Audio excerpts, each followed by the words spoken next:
It is May 27th, 2023. It's 8:30 a.m. We're in downtown Houston at the George Brown Convention Center. Why are we here so early? Well, we're here for Comicpalooza. This is the biggest science fiction comic fan event in the Houston metropolitan area. In the past, attendance has climbed as high as 50,000 guests. So this is certainly the biggest pop culture convention that I've been to. And we definitely want to be able to get in there without having to claw our way in. There's 3 levels of fun here, and it just stretches on and on and on. It's like going to the nerdy airport.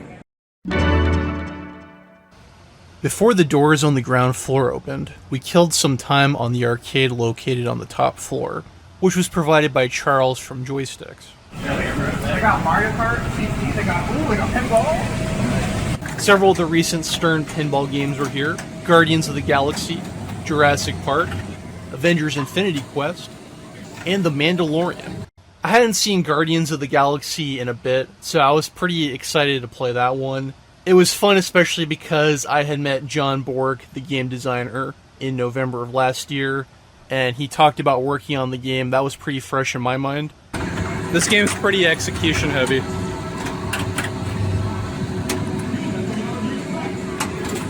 I love pinball, man. Me too. I was really hoping there was going to be pinball. And to the right are several arcade brawlers. Ninja Turtles, The Simpsons, Konami X-Men, Captain America and the Avengers by Data East. These are all really big crowd pleasers. And over here are some screen props from the Marvel Cinematic Universe. I guess that's the Silver Centurion Iron Man helmet, the Nano Gauntlet from Avengers Endgame. But what's this hammer? What's up with this hammer? It's not Mjolnir, it's not Stormbreaker. It looks like something from Elden Ring, I guess. Some other helmets and headgear.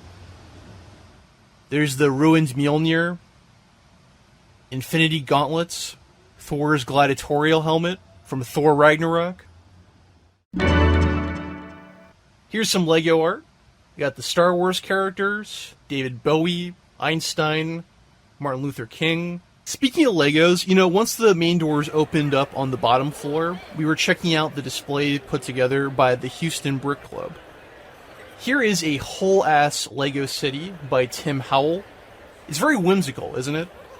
There's a lot of detail if you look closer. There's the Avengers in the city, the Hogwarts Express. This is a living, breathing reminder that adults have a lot of fun with toys too. Here's the throw pillows. That chicken over there, that's somebody's wife. Some of these toys are not really child appropriate. There's a scene in Dragon Ball when Trunks cuts Frieza in half. That one's for Rosenhaus. Woodworking. There's plank.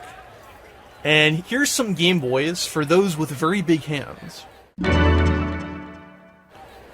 Sam and Saturn spectated the medieval combat event. I stood clear of the area, though, because this was way too freaky for me. Oh, get him! Get him! Get him! Get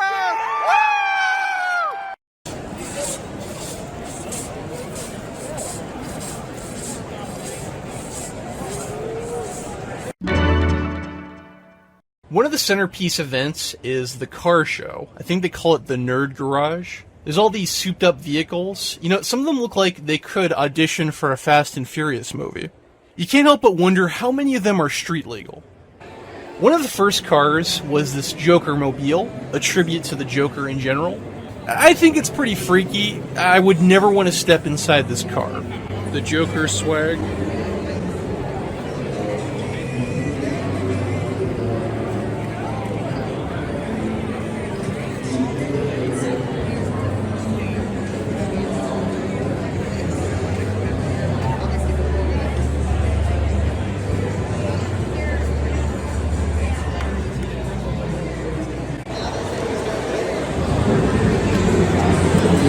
Some sort of Batman mobile, but not the Batmobile.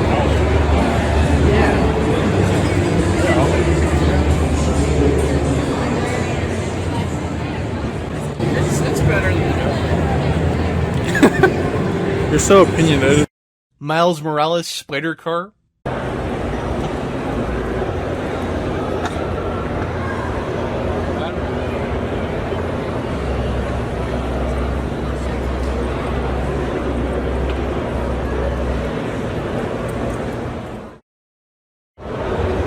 crazy. Let's shoot.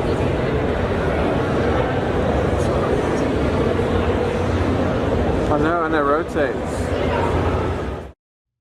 Okay, I didn't recognize this car at first. This 1940s Ford is Greased Lightning from the movie Grease.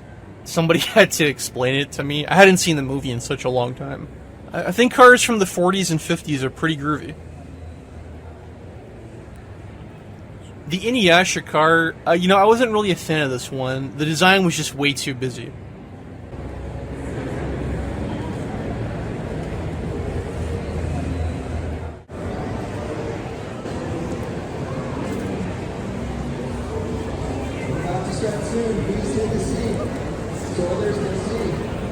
Some sort of Fire Force Ford.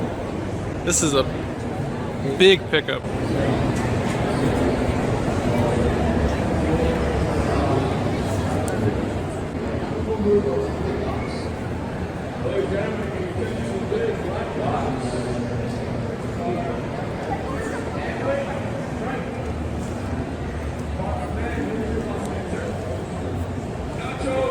That's pretty nice.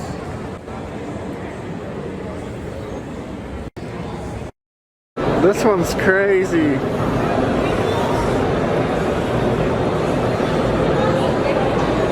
Nobody cut me off with the King Kong mobile. Aw, look at his little cute humble ape at the top. Roller thinker. Oh snap. The battery says King Kong on it. I mean, how can you not love it? What does that say? Mia? Who's Mia? Dang, that's an angry gorilla.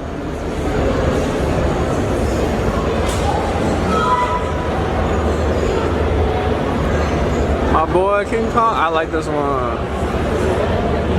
They stunting on them trophies. Don't mess with the King Kong. My favorite was the white Mighty Morphin Power Ranger Nissan. This one was amazing.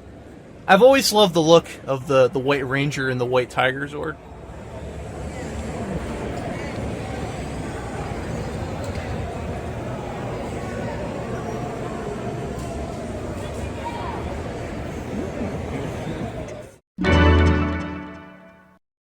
They had some pretty respectable media guests here.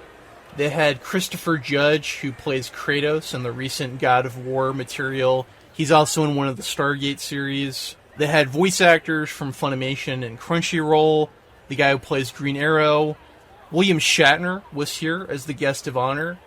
And we kind of sidestepped all that because, it's cool to meet media guests, but this is largely about business. They're trying to sell their autographs and merch, and I get that. What they're selling is pretty expensive. These are the most expensive autographs I've ever seen.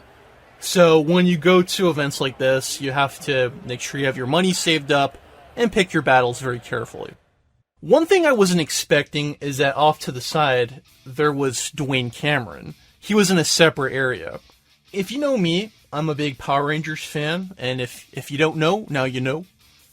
Dwayne was a character of the day on Power Rangers Dino Thunder. He was a bully who picked on Ethan, the blue Dino Thunder Ranger, in the episode Bully for Ethan. And he was also in an episode of SPD that I don't remember, but I must have seen it. But most notably, he was a regular in the 15th season of Power Rangers Operation Overdrive. That was the one when the Rangers are globetrotters who go all over the world in search of powerful artifacts. He played Taizan, the Sixth Ranger, the Mercury Ranger. His character was an alien. He was a man made of mercury.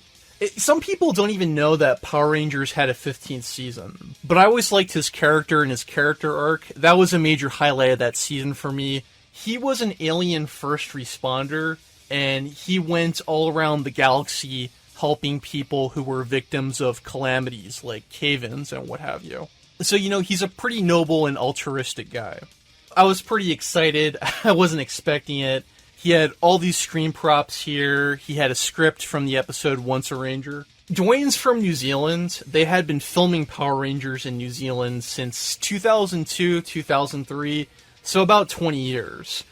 And that was cynically done to keep the cost of the show down. But a lot of the talent of the series tends to be from Kiwi and Australian casting pools.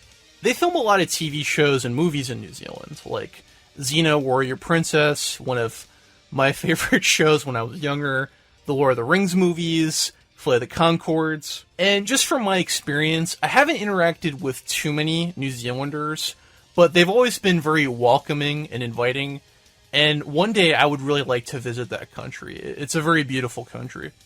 He has a pretty cool career beyond Power Rangers. He's also an independent film director. He's worked with Nicolas Cage on a project. It's all very cool stuff. He asked me very good questions that show me that he was involved. He's like, are you an autograph collector? Are you familiar with the episode Once a Ranger? I was like, oh yeah, I was seeing these episodes when they were coming out. Sam, of course, asked the classic question, how many of your own stunts did you do? Dwayne's response was very little for safety and legal reasons.